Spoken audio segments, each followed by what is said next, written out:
Il y a 200 ans, la 9e symphonie de Beethoven était interprétée pour la toute première fois. Encore aujourd'hui, cette œuvre mythique, considérée comme l'une des plus grandes de tous les temps, est reprise aux quatre coins de la planète et son message est toujours d'actualité. Louis-Philippe Ouimet.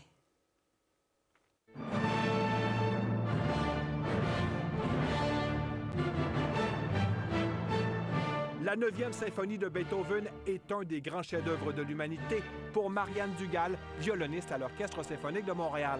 Tout le monde connaît. Oui, c'est un moment important, puis je dirais même plus, c'est un moment touchant pour nous, les musiciens. Le compositeur et pianiste d'origine allemande, Ludwig van Beethoven, était complètement sourd lorsqu'il a composé entre 1822 et 1824 sa 9e symphonie, une œuvre sur l'adversité et sur l'espoir. Le 4e et dernier mouvement est un appel à la paix et à la fraternité avec le chœur qui interprète le poème Ode à la joie.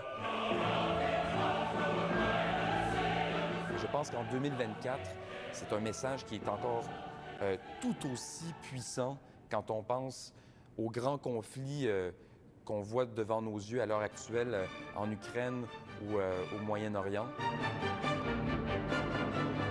Pour sa symphonie, le compositeur a reçu un salaire équivalent à 3 mois de loyer. La Première mondiale a eu lieu le 7 mai 1824 à Vienne. L'accueil a été dithyrambique. Beethoven, debout à côté de l'orchestre, n'a jamais pu entendre les applaudissements. J'ai des frissons juste à y penser, tellement que c'est touchant, cette anecdote. Il est sourd, Beethoven, ne l'oublions pas. Il vient de composer un chef-d'œuvre. Alors, une des solistes, la mezzo-soprano Caroline Unger, lui prend le bras pour qu'il se retourne vers le public. La 9e symphonie a eu un impact important dans la culture populaire. Par exemple, dans le film Orange Mécanique de Stanley Kubrick.